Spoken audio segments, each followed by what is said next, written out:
Hemos llegado al último día del mes de septiembre y estamos en día jueves para estudiar la primera semana, que ya llevamos avanzada, la primera semana de nuestro nuevo folleto de estudio. Recuerde que vamos a hablar sobre la verdad presente en Deuteronomio y en esta semana hemos estado poniendo el contexto de lo que será el estudio de Deuteronomio y el título para hoy es Apostasía y Castigo. Vamos a ver de qué se trata esto y por qué es relevante comprender todos estos temas antes de entrar de lleno en el estudio de Deuteronomio. Vamos a orar pidiendo la dirección de nuestro Dios. Padre querido, gracias te damos porque tú nos das tu bendición, tú nos das tu ayuda y tu Espíritu Santo está listo para iluminar nuestra mente en los temas que hemos estado estudiando y te rogamos esa sabiduría para hoy. En el nombre de Cristo Jesús. Amén. Amén. Agradecemos siempre a nuestro pastor Dani Perla que nos acompaña porque hemos estado descubriendo varias cosas al principio de la semana y durante estos días. Y hoy vamos a tratar de un tema, pastor, que me llama mucho la atención porque en Éxodo 19:8, cuando Moisés habla con los israelitas recién liberados de Egipto dicen, todo lo que Jehová ha dicho, lo haremos. Sin embargo, muy poquito tiempo después de eso, notamos una gran diferencia. No están haciendo lo que han dicho que van a hacer. Pero antes de que ellos expresen todo lo que Jehová ha dicho haremos, en Éxodo capítulo 19, 4 y 5, se nos presentan algunos elementos. Dios quiere que ellos sean su especial tesoro, que ellos tengan una relación de pacto con Él. ¿Cuál es el centro de la relación de pacto con Dios que quiere establecer con los israelitas, pastor? Muy bien, yo creo, hermano Gerson, comentando la primera parte, sí. Cuando el pueblo de Israel muy efusivamente, ellos dijeron todo lo que Jehová ha dicho haremos, yo creo que ellos estaban siendo sinceros, claro. Ellos estaban siendo honestos. Lo que pasa es que todos nosotros sabemos muy bien que con nuestras naturalezas humanas caídas, pecaminosas, en realidad nos cuesta obedecer y nos pasa la experiencia que describe Pablo en Romanos el capítulo 7. Quiero hacer el bien y no puedo. Pero no puedo porque hay otra ley en mis miembros, en mi carne, y sabemos que es la ley del pecado. Ahora, sin embargo, eso no eximía al pueblo de la obediencia.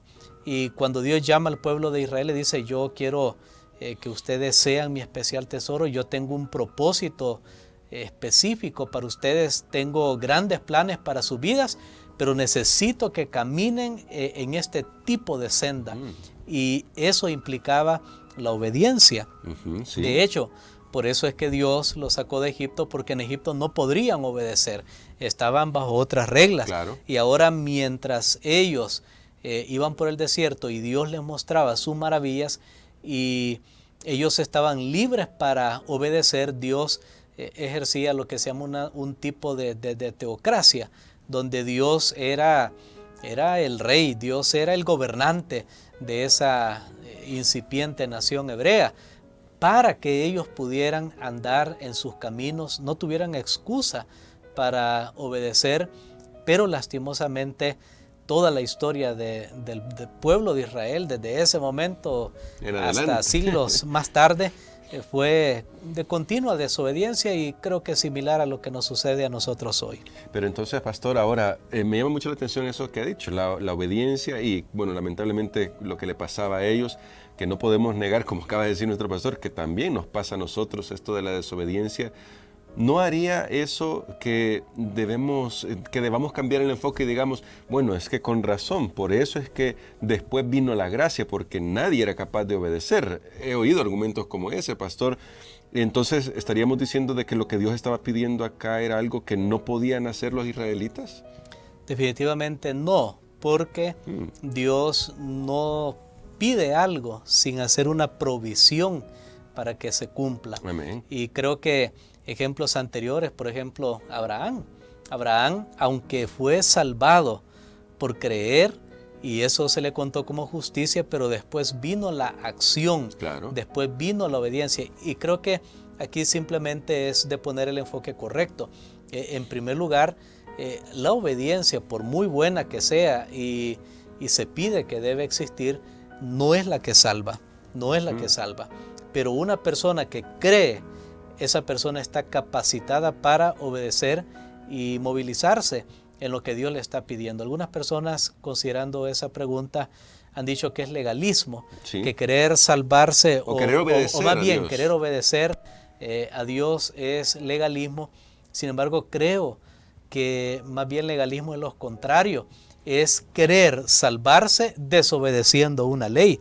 Eso sería un tipo de legalismo más bien. Y yo creo que ese es el enfoque que tenemos que establecer. Dios pide obediencia, pero recordemos que Él nos da los medios para poder cumplir con su voluntad. Así que Dios no está pidiendo algo, y Él lo ha dicho: mira, no te pido algo que está allá al otro lado del mar, que está allá al otro lado del universo. Lo que yo te pido está muy cerca, oh hombre. Él te ha declarado lo que pide de ti, que es amar a Dios, hacer justicia. Creo que en ese sentido nosotros podemos ver la obediencia. Amén. Bueno, hablando de esto de la obediencia y de las consecuencias de la desobediencia, que me llama mucho la atención, avanzando en el tiempo nos encontramos con Números, capítulo 14, versos del 28 al 35. Ahí aparece una historia muy conocida que tal vez al citar no nos parezca el recuerdo, pero la historia es la de los 10 espías que desanimaron al pueblo y que lamentablemente el pueblo le prestó atención a los malos informes que llevaban y se desanimaron y decidieron que no iban a confiar en Dios, que ya los había guiado.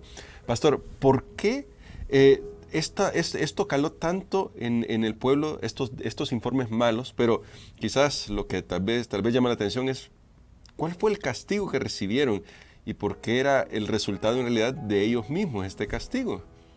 Muy bien, y sí, aunque rápidamente podemos contestar la primera parte de la pregunta, ¿por qué le llamó más la atención lo malo? Yo creo que eso es lo mismo como que nosotros, por ejemplo, tomamos una bolsa de churritos, un tipo de chuchería o golosina, como se le llama, y ponemos una manzana a un niño y le decimos, ¿cuál de los dos quieres? Sí. Entonces, definitivamente, la mayoría, puede haber una excepción, pero sé que la mayoría de los niños se van a ir por la golosina, y tal vez aún los adultos haríamos lo mismo. Sí. Pero es por nuestra naturaleza, ya lo hemos comentado.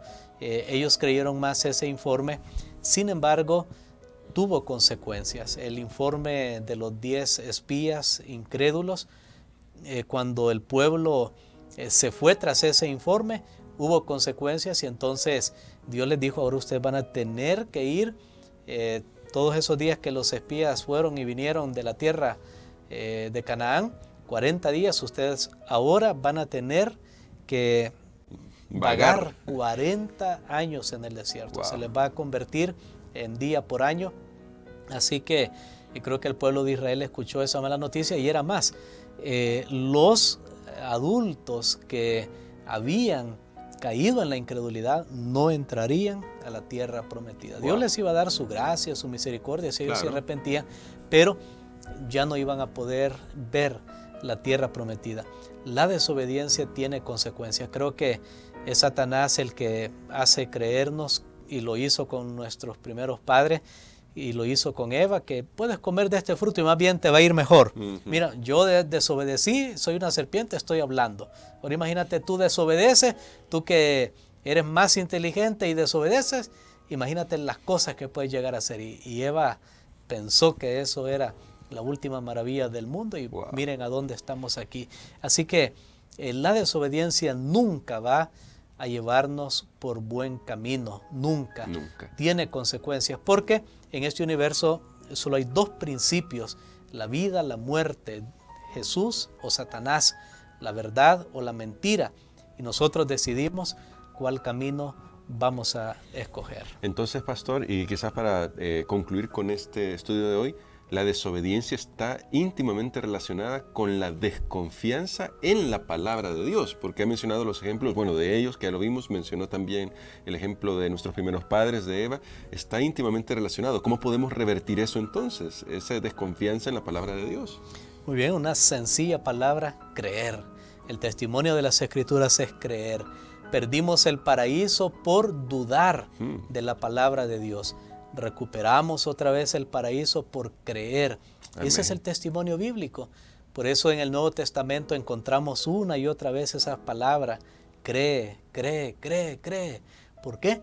Porque es la única manera como podemos recuperar nuestra relación con Dios, creyendo en Él. Le invitamos para creer.